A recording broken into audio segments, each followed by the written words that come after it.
If you've ever had this marring show up on your favorite crankbaits, not to mention your expensive crankbaits, well then today you're going to want to stick around to find out how to prevent that, if not eliminate it, by teeing your hooks. That's on today's Tuesday Tech Tip.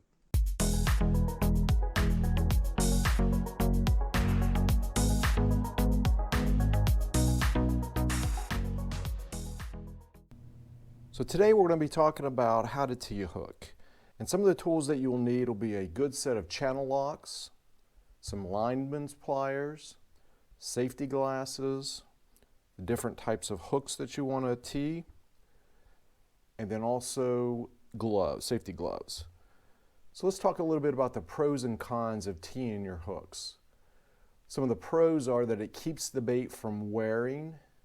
Some of the cons are it weakens the hook, and then also it shortens the contact areas of the points for the hooks. So your hookup ratio may suffer. So let's talk a little bit about the different types of hooks that you can tee. Here I have a brass treble hook, just a round bend or O'Shaughnessy. And this thing is going to be a lot easier to tee.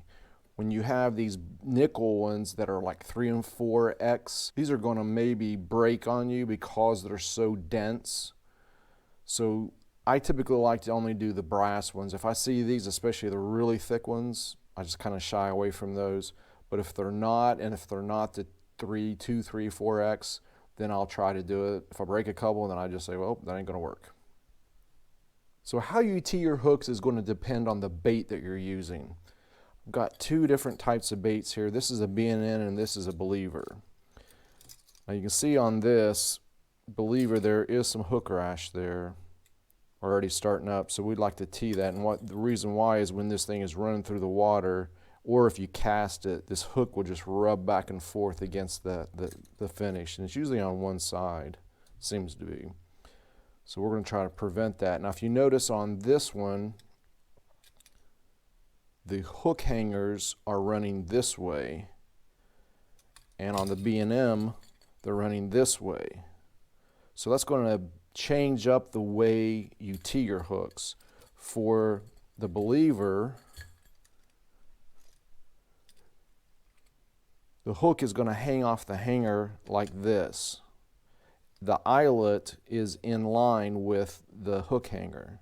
So that's the way you want to hold it. And when you look down that, you'll see that there's one side of the hook that runs at a 90-degree angle to the eyelet, so perpendicular to it. This is the one you want to keep.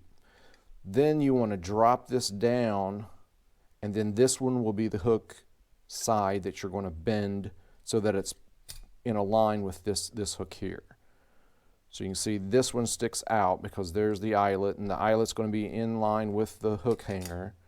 So that means when this drops down, because the hooks are going to go back as it goes forward, you want to take this side of the hook and you want to bend it out. So let's go ahead and do that. Dr. Valvo to surgery.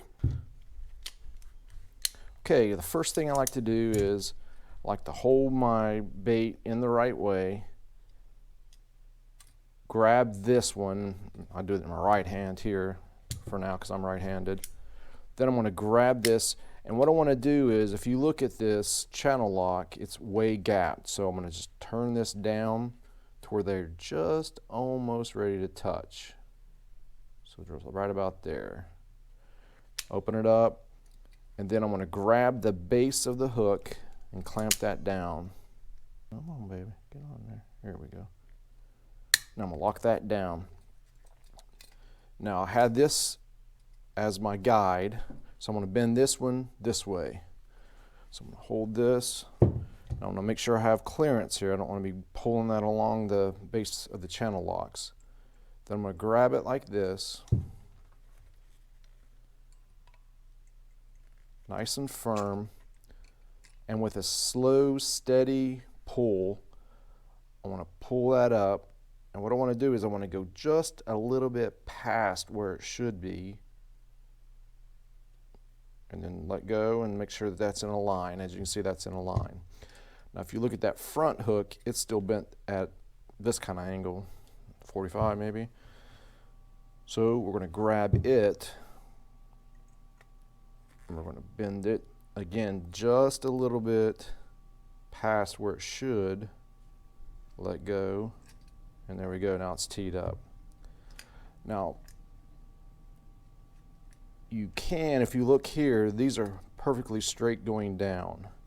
Some people will take their channel locks, grab it, and they'll bend it this way so that it actually looks like this B&M here. If you look at this, they've actually bent that going forward.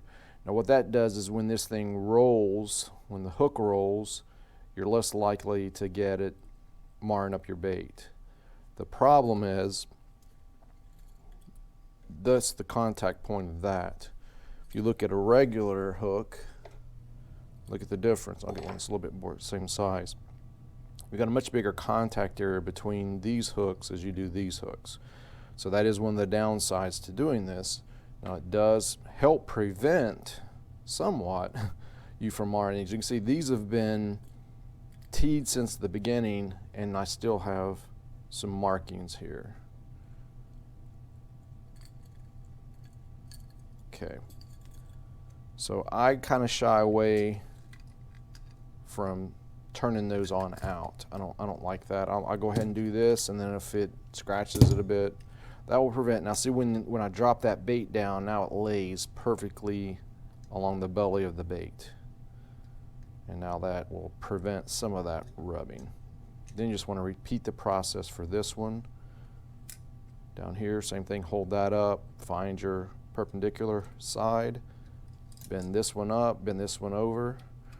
This one you don't necessarily have to do because it's going to just flow back through here. Got a little bit of, actually I don't think I have any at all right there on that one. That's pretty good. I don't normally do this one. As you can see, the B&M, this one's not teed. This one is. And that's basically it. Now if you wanted to do it off of the bait, you're going to look and find this eyelet.